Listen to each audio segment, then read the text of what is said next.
Hello दोस्तों, आप सभी का स्वागत है आपके अपने चैनल बीके स्टडी पॉइंट में।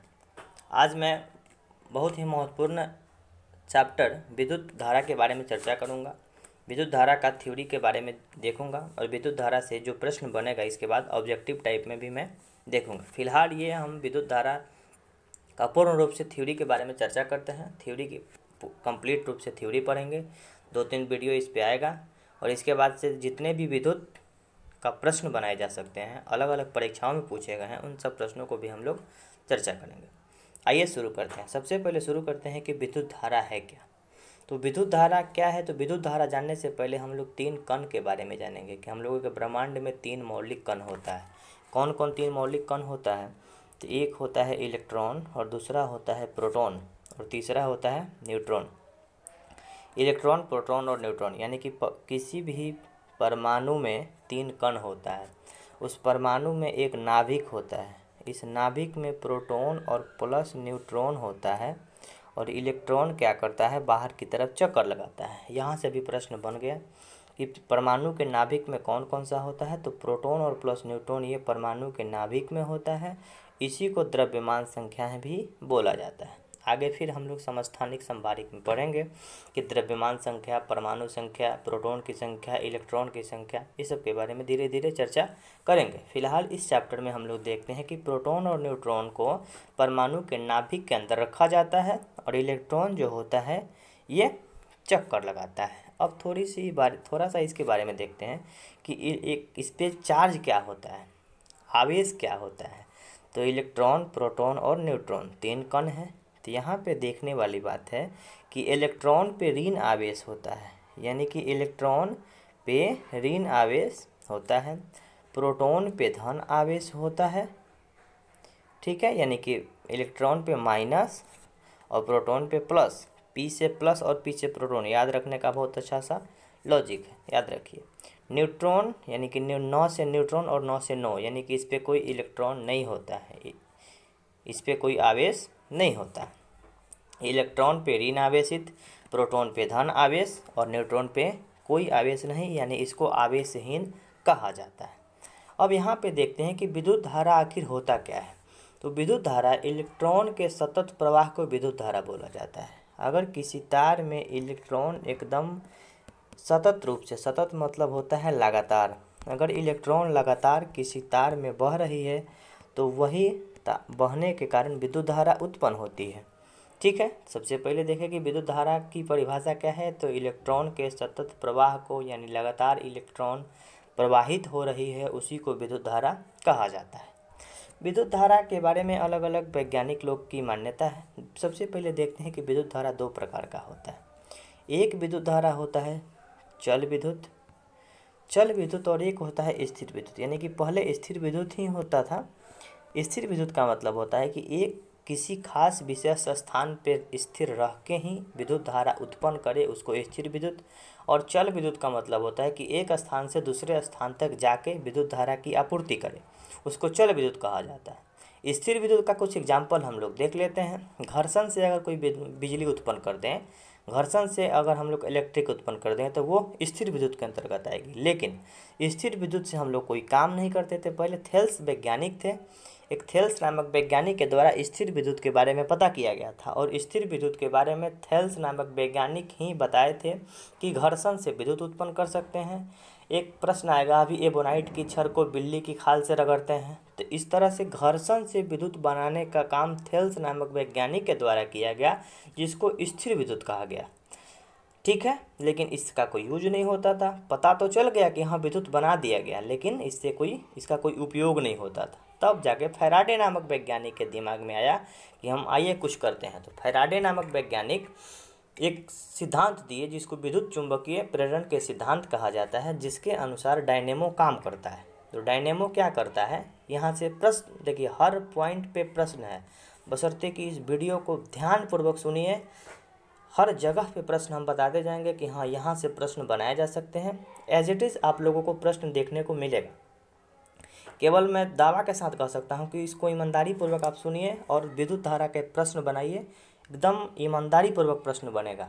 चलिए आइए शुरू करते हैं। तो चल विद्युत क्या है, तो चल विद्युत जो है ये विद्युत चुंबकीय प्रेरण के सिद्धांत पे क्या है, तो ये डायनेमो। तो डायनेमो में ऊर्जा का रूपांतरण कैसे होता है, तो ऊर्जा का रूपांतरण डायनेमो को क्या करते हैं, चलाते हैं। यानी कि साइकिल में डायनेमो लगता था हम लोगों को, साइकिल का पहिया चलाते थे। यानी कि यांत्रिक ऊर्जा, मैकेनिकल एनर्जी को इलेक्ट्रिक एनर्जी में बदलता है डायनेमो। पहला प्रश्न। अब आइए यहाँ पे एक दो प्रश्न है यहाँ पे अब आइए शुरू करते हैं आवेश के बारे में कि इसमें आवेश क्या है। तो आवेश परमाणु का एक मूल कण है। जिस तरह से हम लोग देखें कि इलेक्ट्रॉन पे ऋण आवेश और प्रोटॉन पे धन आवेश, वही चीज़ एक प्रकार से मूल पार्टिकल है, मूल कण है। यह धनात्मक भी हो सकता है और ऋणात्मक भी हो सकता है। आवेश दो हो सकता है, धनात्मक भी हो सकता है, ऋणात्मक भी हो सकता है। हम लोग देहाती बोलचाल के भाषा में बोलते हैं कि ये ठंडा गर्म है और ये ठंडा तार है और ये गर्म तार है। बैटरी में दो पॉइंट होता है, एक पॉजिटिव होता है जिसको प्लस बोला जाता है और एक निगेटिव होता है जिसको माइनस बोला जाता है। पॉजिटिव वाले जो बैटरी का जो खंभा होता है उसके ऊपर लाल रंग का कवर लगाया जाता है और जो निगेटिव होता है उसके ऊपर ब्लैक रंग का टोपी पहना दिया जाता है, जिससे कि हम लोगों को पता चल जाता है। तो आवेश एक परमाणु का कण है। आवेश परमाणु का एक मूल कण है। यह धनात्मक भी हो सकता है और ऋणात्मक भी हो सकता है। आइए एक चीज़ समझते हैं कि समान आवेश एक दूसरे को प्रतिकर्षित करती है। जैसे प्लस और प्लस कभी भी एक साथ हम लोग जोड़ें तो नहीं जुड़ेगा। ये प्रतिकर्षित का मतलब क्या होता है, ये एक दूसरे से अलग होगा। ठीक है, ये तीर का निशान सिंबल दिया गया है एरो का, इससे आप लोग समझ सकते हैं कि अगर प्लस और प्लस अगर हम लोग जोड़ना चाहें तो नहीं जुड़ेगा।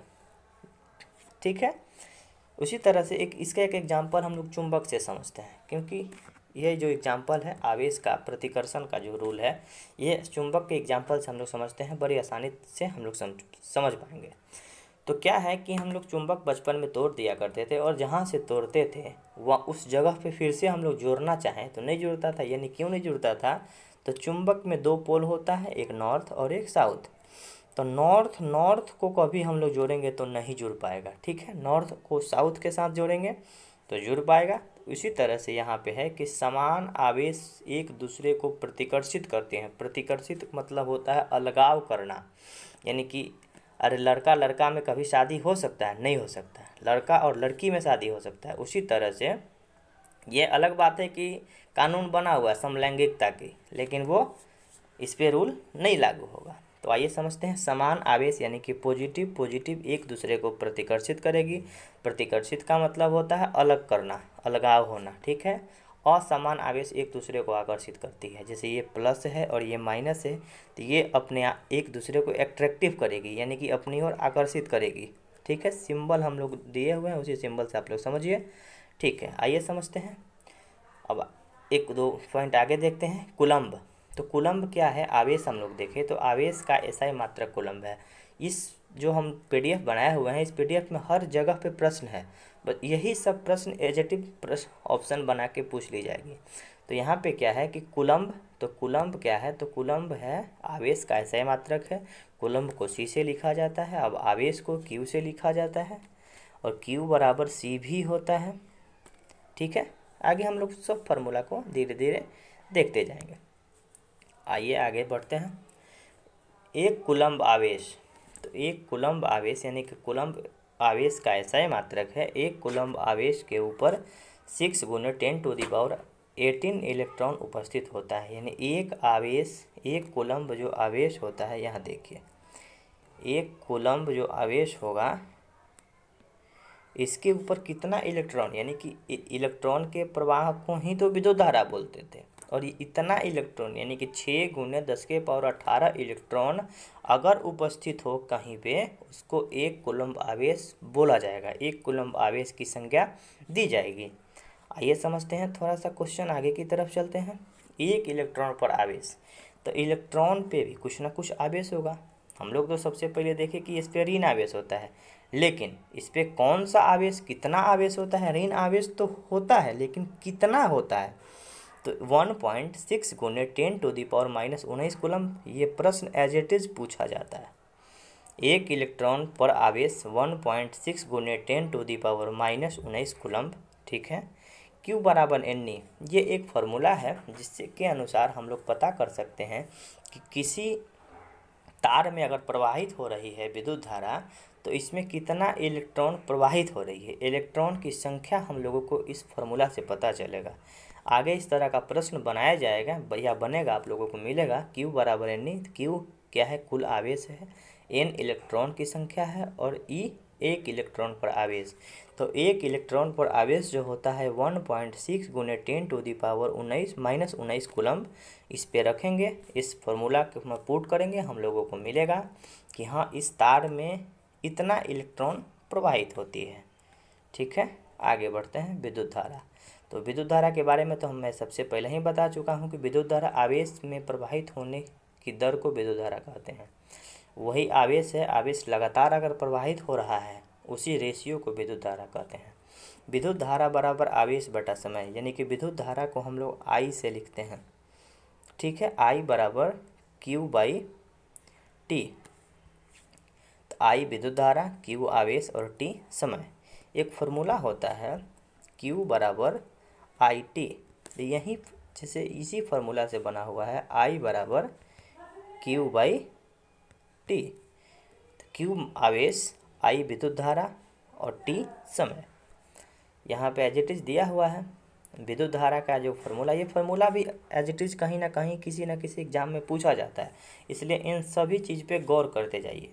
विद्युत धारा आवेश बटा समय, Q I बराबर, ये एक मिनट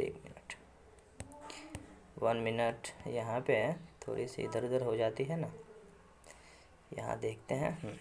यहाँ पे Q बराबर I बराबर Q/T, जो कि ये विद्युत धारा का फॉर्मूला है।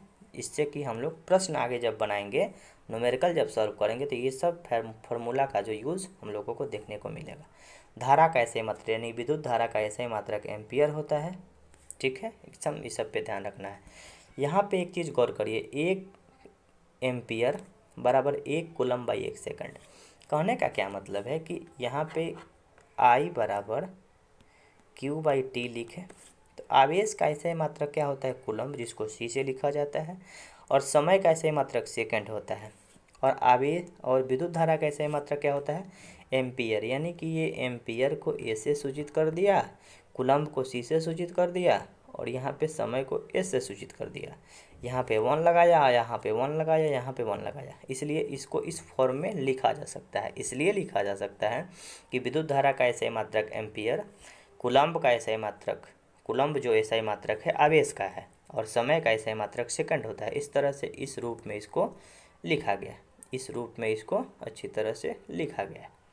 ठीक है, यहाँ पे एक चीज़ है, ये लिखा हुआ है 1 मिली एम्पियर। 1 मिली एम्पियर, तो मिली को 10⁻³ लिखा जाता है। 10⁻³ को 1/100 के फॉर्म में भी लिखा जा सकता है। ठीक है, और ये लिखा हुआ है 1 माइक्रो एम्पियर। ये मिली एम्पियर, तो मिली को लिखा जाता है 10⁻³ ठीक है, और यहाँ पे माइक्रो एम्पियर, यहाँ तो लिखा हुआ है माइक्रो एम्पियर बराबर 10⁻⁶।